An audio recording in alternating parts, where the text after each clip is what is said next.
Thank you very much. Good morning, everybody. I see friends, familiar faces, family. We've called, I think, over the last year or so in this initiative, we've embarked with MPA called Peer 71. And on this stage, I'm really glad we have actually a microcosm of the ecosystem that we've strived to build. We've got Leonardo here who marries ecosystems or parts of the ecosystems together, kind of matchmake them, keeps an eye out on how we're doing. Data from all over the world, we've heard from him, and I thank him for reiterating our purpose and our objective, and I'm so glad that we're part of that pioneering open accelerator. Sometimes I find it difficult to have to explain what is it that we're doing, because it is also a little bit experimental, it's not very classical.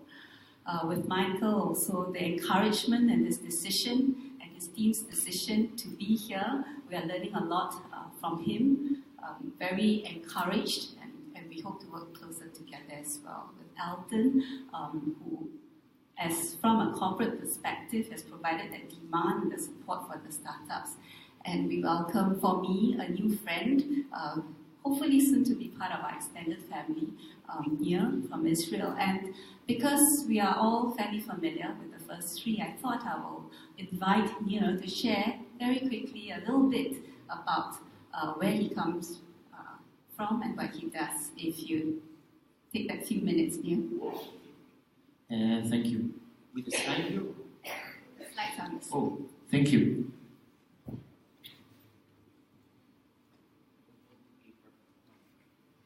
So thank you, Don. Thank you for the opportunity to be here.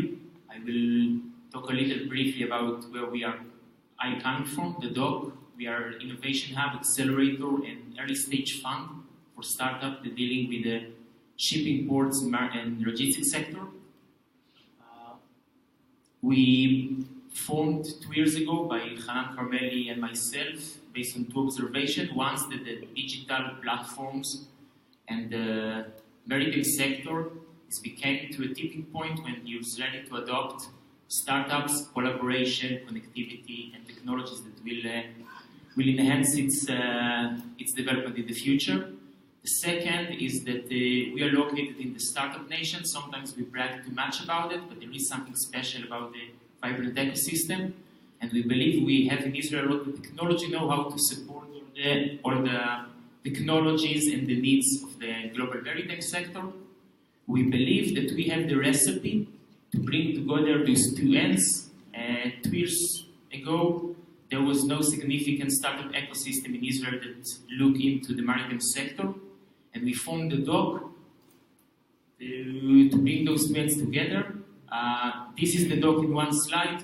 As my colleagues here presented, we are bringing together in Israel entrepreneurs, corporate partners, and investors to inject money to the startups that are relevant for the corporates. Till here about vision and why. And next slide is about execution, what we achieved in the last 2 years. We already invest in 10 early stage startups that gain traction from the corporates that we are collaborating with. And we raised the fund to support those startups. I'm glad to announce that yesterday also announced in the news that PSA and Box also joined to the DOC platform as a strategic partner. Thank you, Elton, for the support and trust, and I'm sure we will deliver great things together for the future maritime ecosystem. This is our roadmap. This is Leihun. Our roadmap, we didn't coordinate it before. Is to establish a first dedicated maritime VC fund that will support startups in the sector, and this is the team that I'm part of it. You can see me here when I was a little bit younger, and thank you very much for the opportunity to present. Thank you. Now I'm going to do something a little bit different and dive straight into the questions, because observing the various sessions of the last week, I find that towards the end there are good questions and we often don't have the time to ask those questions. The title of this panel it's collaborating within the maritime industry to create a vibrant maritime innovation ecosystem. So I think it's a given. We all understand that collaboration is important. Now I'm going to ask the panel, so what are the impediments to collaboration, or this, from your perspective, what are the challenges to collaboration? And if in the same breath you want to suggest tips to overcome it from your perspective, that would be helpful. Yes. So impediments to collaboration. Well, in general, is the scarcity mindset, and it seems to go against what Michael mentioned before, and that the most important things are the scarce ones, which is true. And I mentioned before that there are thousands of startups, but also Michael sort of points out very clearly that the really good ones might be very few. So there is this scarcity component that makes us competing. But on the other side, I think that to be able to, one, spot the potentially successful ones, and even before that, allow them to thrive before they can show their real potential, we need to create a collaborative system so that they can come to the surface. And then, maybe at that point, we might want to compete for them. But I think that in that case, it's a good competition. I've seen startups, like good startups, participate to more than one accelerator program. That's great. So where's the competition? Yeah, the competition might be, I want to invest 51% in this startup or 99% in this startup because it becomes mine. But I don't think this is the core issue as an industry. The core issue as an industry is we want that startup to succeed. So this is this halfway between collaboration and competition. So I think if you're talking about collaboration between startups and corporates, for example, I think the general challenges are that too little comes out of it on both sides. There is too little return on investment. Corporates don't typically know how to work with startups. Startups typically don't know how to work with corporates. And so this isn't like rocket science that you need to solve that. But so here in Singapore, we run the NG factory or lab. And this is literally a factory of running POCs and pilots together with startups and a big corporate. You need to be very clear about what is it either party wants to get out of it when they come in, IP, what are the goals. You need to run a very strict process, 2-3 months, and then you need to have a benefit at the end of that, because that's the only way that corporates are going to be able to reinvest. It's also the only way that they're going to come back to the ecosystem and say, I want more. I think this is where many ecosystems fail, because you have startups that might be immature too early, or might just not have the right framework to actually collaborate. But if you solve that, we're seeing tremendous interest in doing this. I think lots of Fortune 500s have admitted, they're not going to create everything for themselves. And they can see the speed at which tech is being adopted and applied by startups. I think they'd much rather ride that wave. And on that, so would that also mean that corporates need a little bit, when you mention patience, and it's not all the time that we get a return. So would they need to be educated, particularly maritime corporates, to be more forgiving or more patient in that sense? Maybe Alton can take that. I was going to say that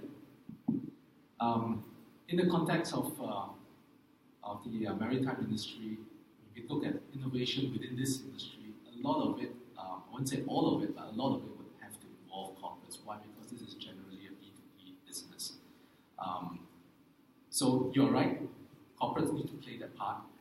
Unfortunately, I offer a few observations, right, and not to point fingers, and certainly some of those fingers are pointed at ourselves too. But corporates are generally rather selfish entities, right, because they're looking out for their own commercial interests. And part of those commercial interests would include not just what do I want from the startup, what do I want from them now, rather than how patient am I willing to be to incubate and to work with them and to fund them over a longer period of time.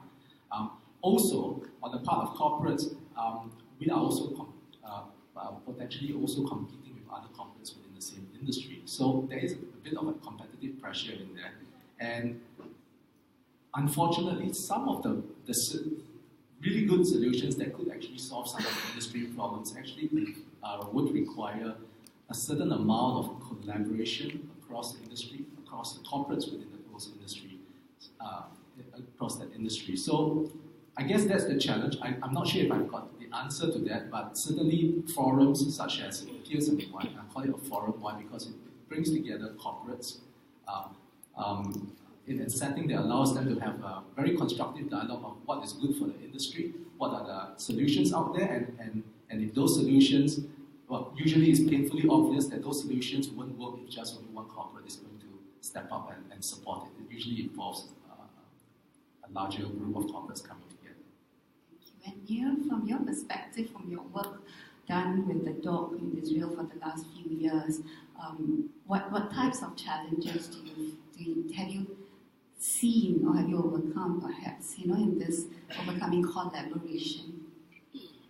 So I want to support the words of Elton about, unlike retail or tourism, we are a massive B2B industry, and we cannot ignore the challenges here that the corporates have to collaborate with startups. So we have to solve it. First of all, I'm happy to say that from most of the corporates that we meet today, most of them nominated new executive roles such as Chief Digital Officer, VP Strategy. This is a very good news because this is executive people that come, get up in the morning without the headache of the customers that angry when something in the IT infrastructure doesn't work. So first of all, I'm happy to say that all around the world there is more and more executive position like this in corporate, something great for the industry. And second of all, we at the DOC take this undertaking to bridge this enormous gap between 10 early stage startups in a small room to a big corporate. I think that the most challenging way is, like you mentioned here, how any of them get value. And to get value is meaning actively working with some MVP, minimal viable product that gives something for the corporate.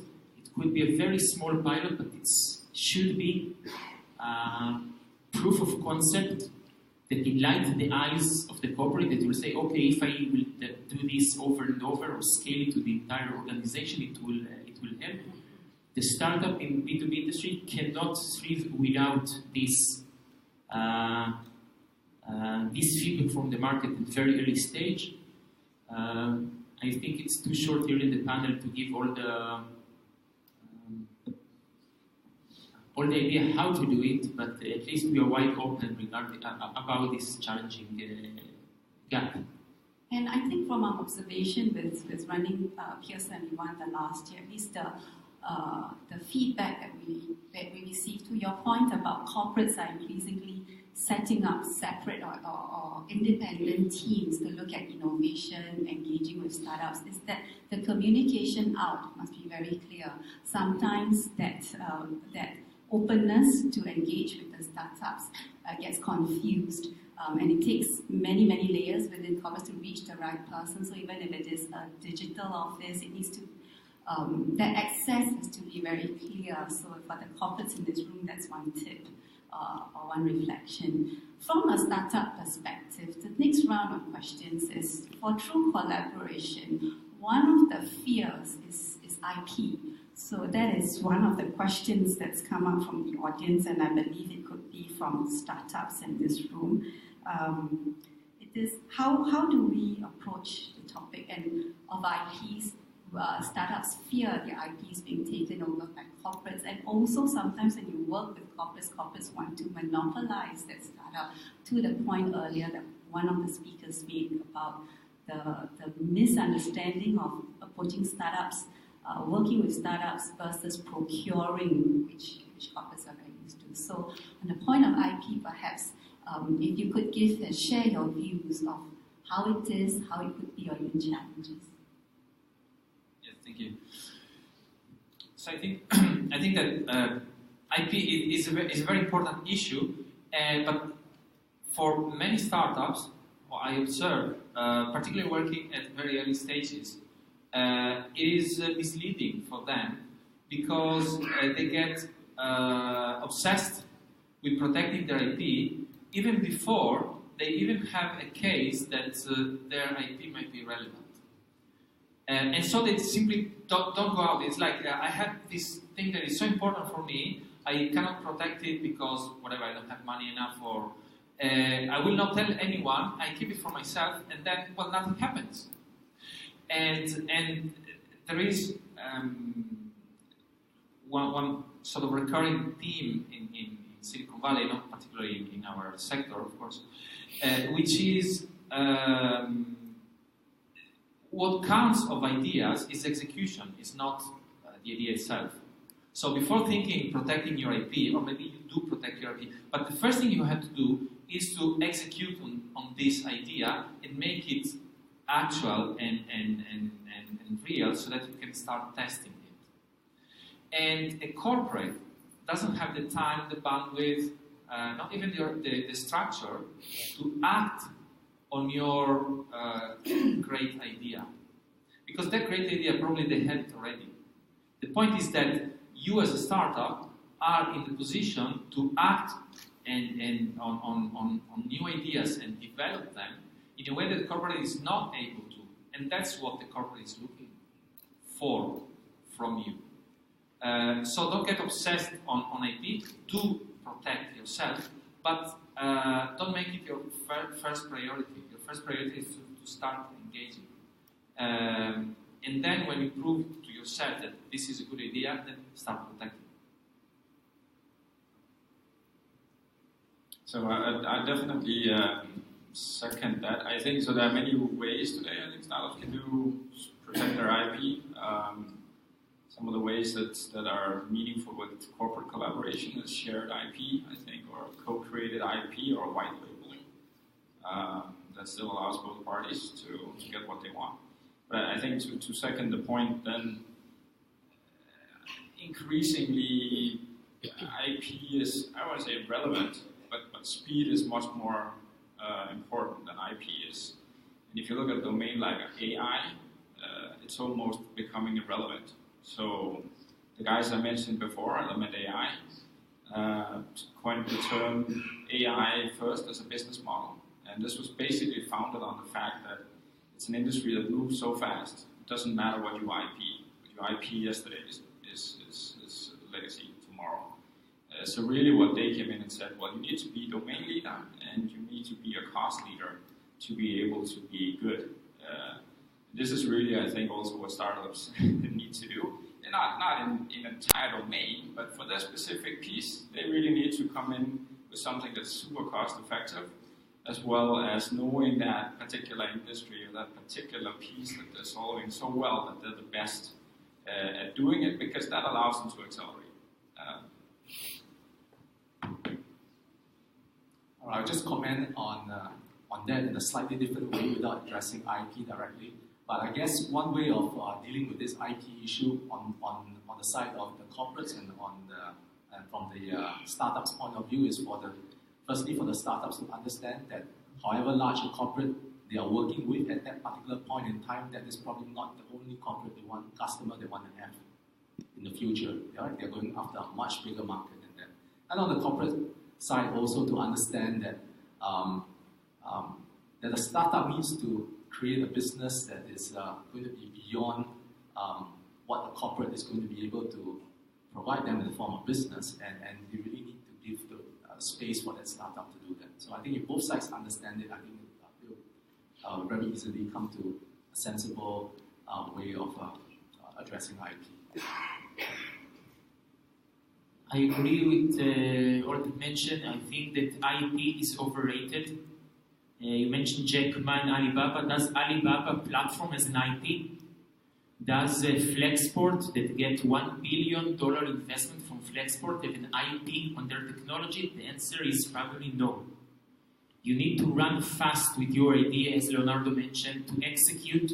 If you have a great idea, a great business model, run like hell to execute it, and reach to the point, to the tipping point, when the corporate will get attention on your startup and will say build or buy. You will say it's better to buy them or to buy their products than build this internally. This is my advice to entrepreneurs and innovators.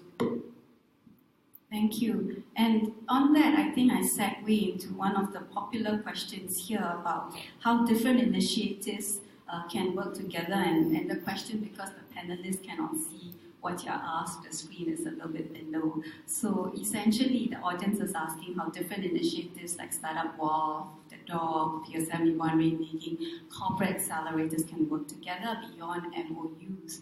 And in that light, I think the answer is, it's not, we are in a season. For me, developing ecosystems is also seasonal. And right now, the season for the maritime is still very nascent in startup, particularly, and the opportunities to collaborate it's tremendous. So working together beyond MOUs, for instance, the very specific example of different accelerator programs in other industry. We have startups that go from accelerator program to accelerator program. Right now, we need more of that in maritime, so we welcome more. And that's an example of how we could work together. One is a funnel or pipeline into the other. And beyond MOUs, just for these few alone, we are working on concrete examples and activities and events. The next question is around problem statements. So I think this is interesting because how do we get, first of all, within maritime industry, for corporates to share more openly their problems and more genuinely also, because sometimes this being a pretty traditional and closed industry, you may be more wary if on innovation or startups or engaging differently, you may be more wary of sharing. How can we encourage them to be more open? Also, how do we encourage those outside the maritime industry to reimagine or to understand your problem statements here? Yes, thank you. I think that one interesting case here is what New York NYMIC did recently with Professor Chris Clout. They did a reverse pitch session, a number of sessions, where they gathered from the industry which are the pain points, and they published this in a document. And I think that this is something that we should extend to all accelerators and hubs around the world, because this is a way to collect real pain points from the industry. Having said that, there is one tricky part here, because when you ask, how was that Henry Ford said, if you ask the clients what they want faster horses. They don't want cars because they don't know what cars are, at that time. And this is the problem the risk you run by asking the industry, what are your pain points? Most likely you will find very interesting areas for incremental innovation, which is great, it's fine for the industry, it's needed, there is value there, and for a startup it could be a very interesting area to work with. But on the other side, what we're mentioning is how do we get outsiders to think inside the industry. And another example on this, which is very interesting, is Flexport.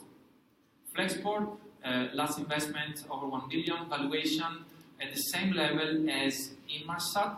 Inmarsat got acquired for approximately the same money as the current valuation of Flexport. Flexport is a few guys, but a few guys now, I think it's 8 people, but I mean, it's a much smaller company than Inmarsat. But the point is that when they started disrupting freight forwarding, which is not strictly maritime is just part of it, but whatever. But, when they started disrupting freight forwarding, they say, I don't know if it's just a nice pitch that they do, but they say, for the first year we didn't even know what freight forwarding meant, but they were disrupting it because they were coming from outside and had a problem as users, and they changed it. So now what we have to do, and sorry I keep talking about other people, but what we have to do is yes, so you can stop me. We have to show the outsiders of the importance and the value and the relevance of our industry, and actually, possibly, some blue ocean ideas could come out from outside, from the AI guys that have crazy ideas that they are years ahead than the industry, and they can say, why guys, why don't you do this? And they do it, and they help us really change and explore and find great innovation. So I'll just jump right in.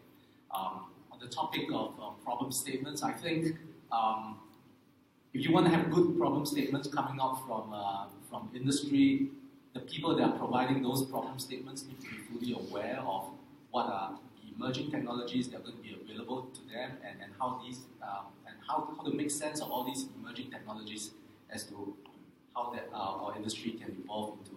Otherwise, I agree with Leonardo. You get very incremental improvement type problem statements trying to address very immediate problems, but problems only because the process is what it is today, and not what the process could be if you adopt a totally different approach. So I just want to make that point regarding problem statements. I thought perhaps more could be gotten out of soliciting problem statements by perhaps holding design thinking type of engagements, right? Where people with very good and very specific technology and or skills can come in and mingle with industry and really delve deep into really what is behind those issues that they have raised.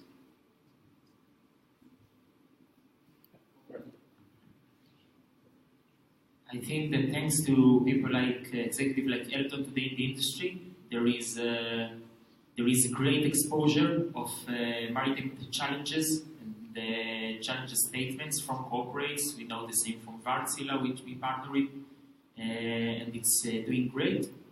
The problem is to articulate it to entrepreneurs and to innovators outside the industry to gain really not incremental but new ideas. Maybe a question to the audience. How many entrepreneurs there is in the audience? Raise your hand. Less than 10?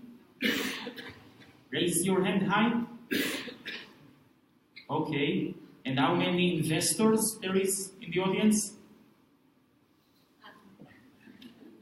You see, we're talking about innovation ecosystems, and we primarily here, corporates, organizations, know enough innovators and not enough investors in the audience. So we all need to do better maybe next time, and we will improve ourselves.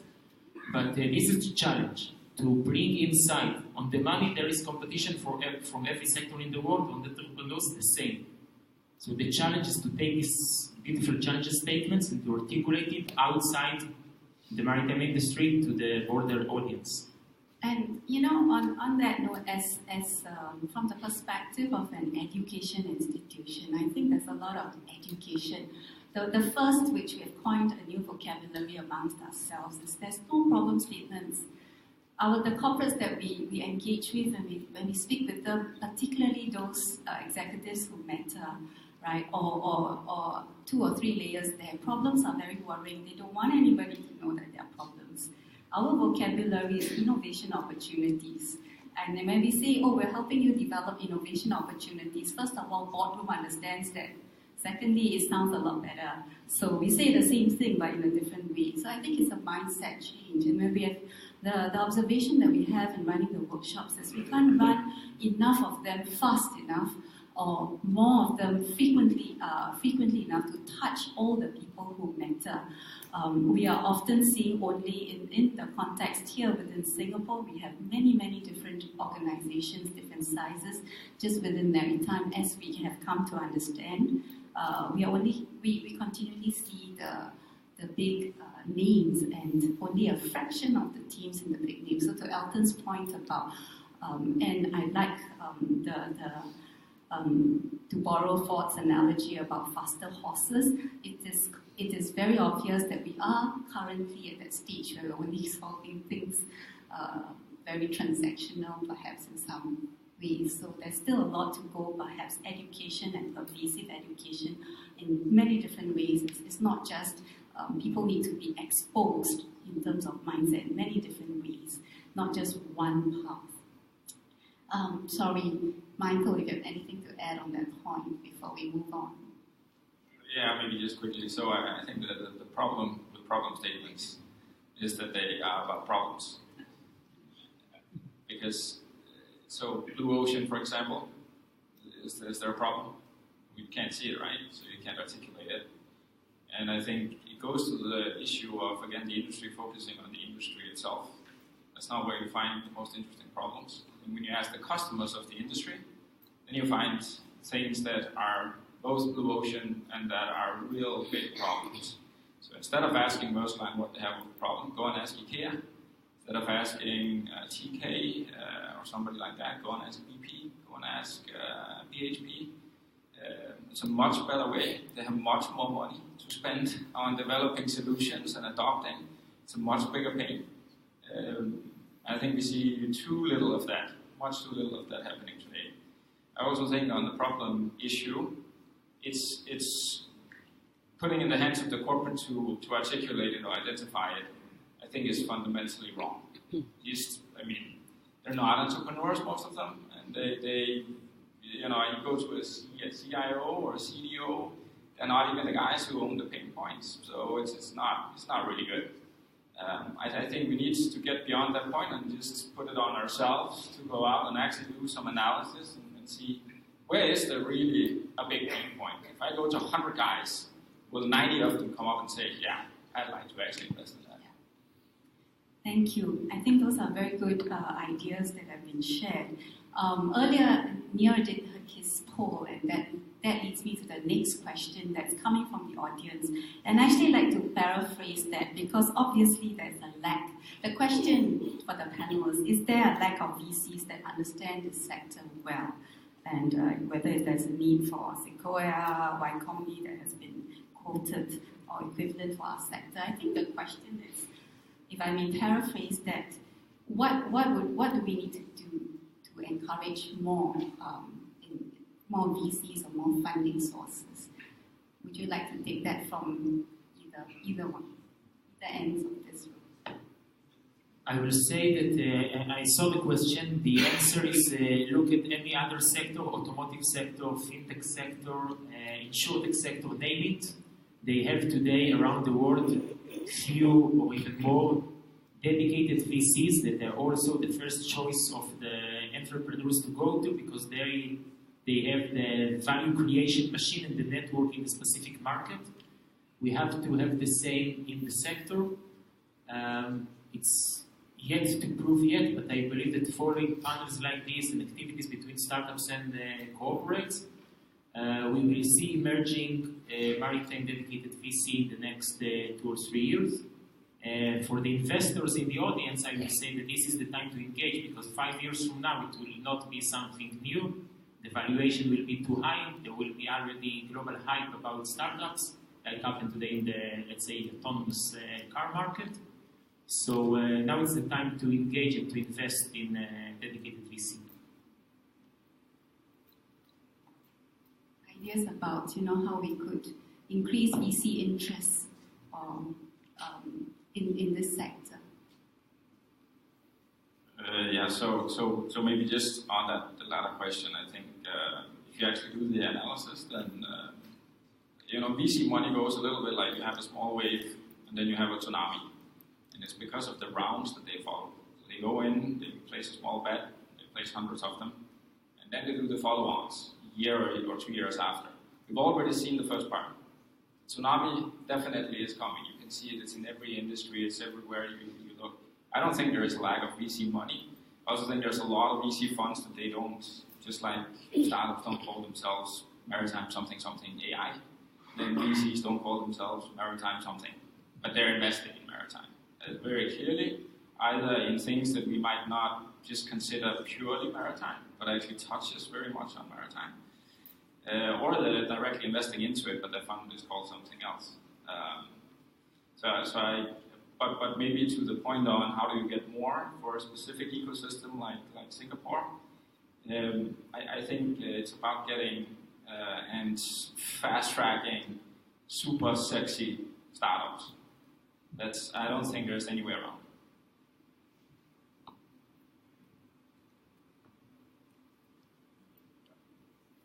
So I think you're right. There are actually very, very few VCs that claim themselves to be thoroughly focused in this industry. And I guess that's also a reflection of the size of this industry being a niche within a much larger global market, right? So this is really a very niche industry. You're going to find very few VCs doing that. But having said that, there are already some VCs that are focused currently on this sector, be it maritime or supply chain, but these tend to be rather small ones. And I guess the challenge then is how do you get the big guys also interested? Given that the big guys are already scaling broadly and they will pick up these opportunities when they reach a certain level of when these opportunities are mature. So they will pick it up eventually. But how do you then get them to form maybe say dedicated teams that are focused on this vertical? I guess that maybe is the challenge now there. Yeah, I think that I totally agree, and I share this. The investors need, same as entrepreneurs, same as everybody, they need to know that we exist. And it sounds like a cry between the few that feel sort of neglected or rejected. But the point is that our industry is incredibly hidden and not even misunderstood, but not even known to the vast majority. And the vast majority is citizens with, okay, fine, they just use our services without knowing. But citizens is also entrepreneurs, and to some extent it's also the investors. Investors have keep, of course, their eyes more open. And I can tell that from our publication of the infographic, we saw a growing interest from investors that contact us and say, how do I get involved in maritime? How do I get involved with startups in maritime? So, I see what we do as a way of educating the outside of the industry about the merits and the value of the industry. And I can say that there are investors, like serious big investors, that are considering to establish specific maritime sections or verticals. And I think overall it's a matter of reaching a critical mass. That's why there are 3 investors in this room and 10 startups. Because we talk among us and we know what we are talking, but if any one of us talk about startup to a company that is out of our circle, and they will say, oh, what is a startup? Oh, it's an SME, which is true, but it's totally irrelevant and mistaken, because it's a completely different thing. It's not just a supplier, it's something else. So we have to educate on this and create critical mass. Create critical mass through education towards outside. I'd like to add on a little bit more regarding the comment on whether or not there should be dedicated PCs for this sector. I think if that comment was along the lines of should we set up one or should someone set up one, then I think actually I would support that. Why? Because really this industry is such a niche industry, we really need to get some support on the one side, especially from the funding side. I agree there is a lot of money out there, but a lot of the money is not looking at this space right now. So having that dedicated VC would actually help. But having said that, I also would encourage that whoever is setting up that dedicated VC to be absolutely disciplined in terms of thinking of investing purely for returns purposes. No doubt you're doing this to encourage the growth of this industry, but we want the startups that get funded also to have a lot of credibility. So we want smart money also. And I think like I started the encouragement, I feel very encouraged because of all the sincere efforts from different parties coming together, particularly in Singapore. Right now, we have many things to do. It's very nascent, but everybody is doing our own small bits. And we heard earlier from Ted, from Lee Hoon about possible very happy news in the fourth quarter of this year, so we're going to hold them to that now that they've announced it publicly.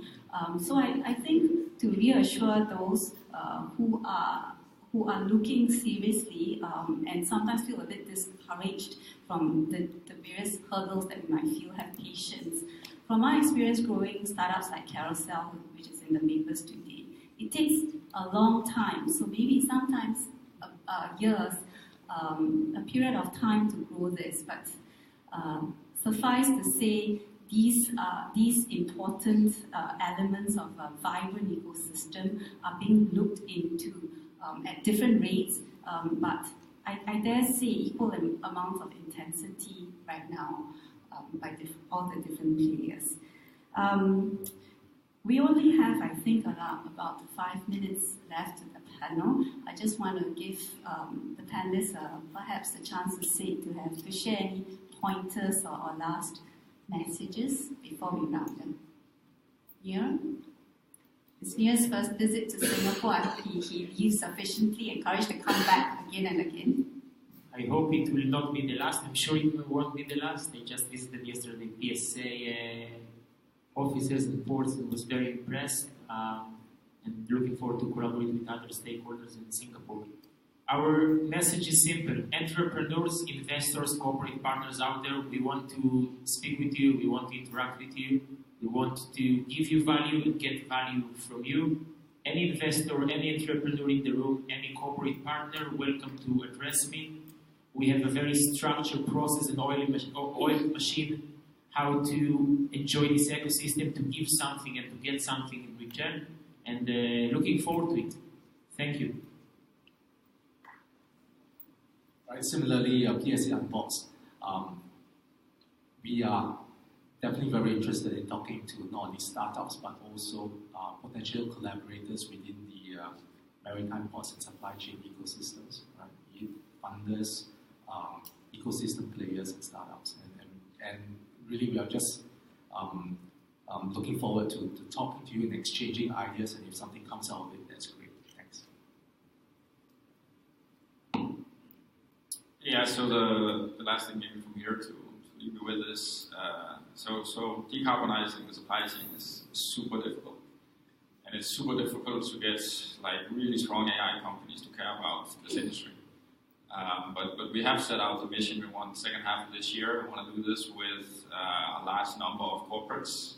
We want to put it here in Singapore and make it happen here. And next year we want to do it even in a bigger way. And I think it's possible. So anybody who has an interest in this, who cares a little bit about their kids who has to live with climate change, just to guild you guys to approach us, and we'd be happy to work with you. Okay, for me, so same as above. Investors, startups, industry, we want to get in touch with you so that we can really help exchange and interact among all the stakeholders.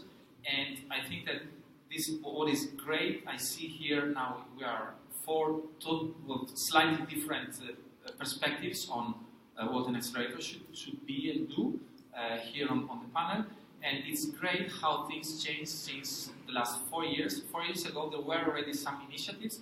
Everything was closed. No one knew which startups were inside the walled garden. Now, all of us are open up and show the startups to the world so that it is more collaborative. It's not just for me, for my company. So this is already a great And I think for Maritime, one of the, as I said earlier, in terms of education, in terms of exposure, it's continuous and it comes to us on all levels. One idea perhaps is that for a maritime conference or event like this, but to bring in more examples from outside the industry, more success stories outside the industry to inspire new thinking from all ways, perhaps in your publications where it's only C3, to have one or two sections outside of ideas outside the maritime industry. That's one way of education. And on that note, I like metaphors, analogies. To borrow an African quote, for me it's on land. Personally, maritime is very new for me. I need to find a proverb for maritime, but to borrow an African quote, to say that to run far, we run alone. But to run fast, we run alone. But to run far, we run together. And in Singapore, I think we're one big kampong. We're very happy to run. We'll work towards running far together. Thank you. Thank you. Round of applause, ladies and gentlemen. Let us go far. Let's go together.